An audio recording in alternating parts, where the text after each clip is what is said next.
Dans Koh Lanta, Pékin Express ou Fort Boyard, on ne les voit jamais à l'écran, mais ils transpirent pourtant autant que les candidats. Il s'agit des cadreurs qui travaillent sur ces programmes.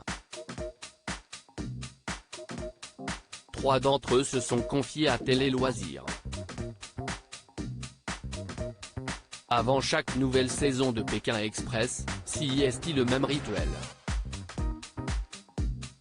Cécilia Léré, sportive et baroudeuse, monte la butte Montmartre avec des poids aux pieds et une balle de 12 kg sur l'épaule.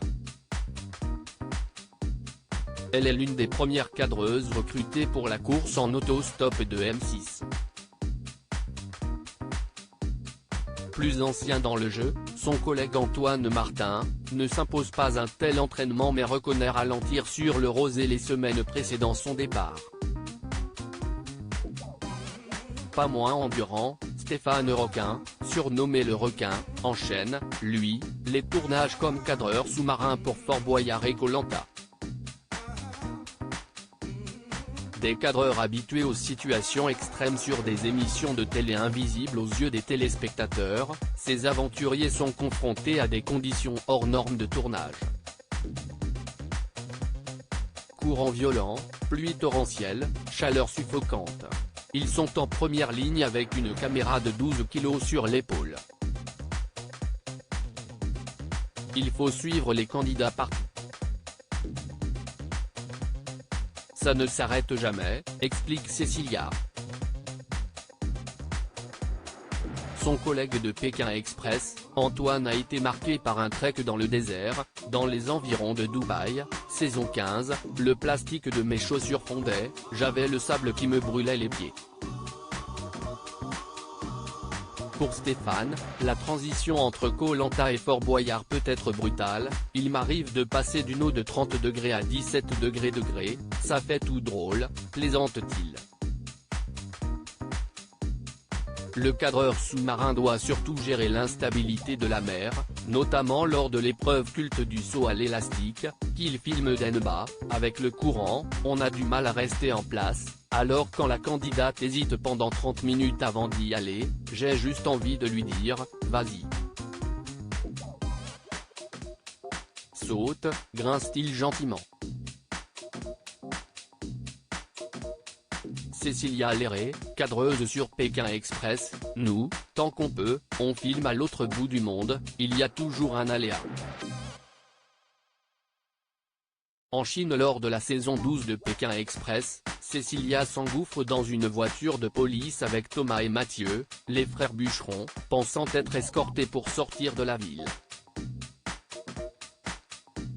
Ils finiront au commissariat.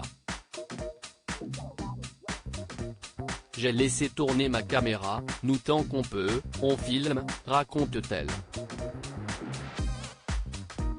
La nuit, les caméramans dorment dans un hôtel ou chez l'habitant.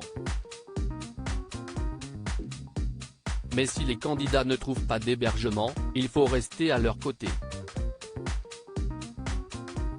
CIST ce qui est arrivé à Antoine avec son binôme Noël et Florent, saison 14, qui a passé plusieurs nuits à la Belle Étoile. Ça fait partie de l'aventure, s'exclame-t-il. Ces techniciens portent plusieurs casquettes, pas question d'abandonner les candidats, car les cadreurs sont garants de leur sécurité. Parfois, en voiture, ils interviennent auprès du conducteur s'il dépasse les limites de vitesse autorisées.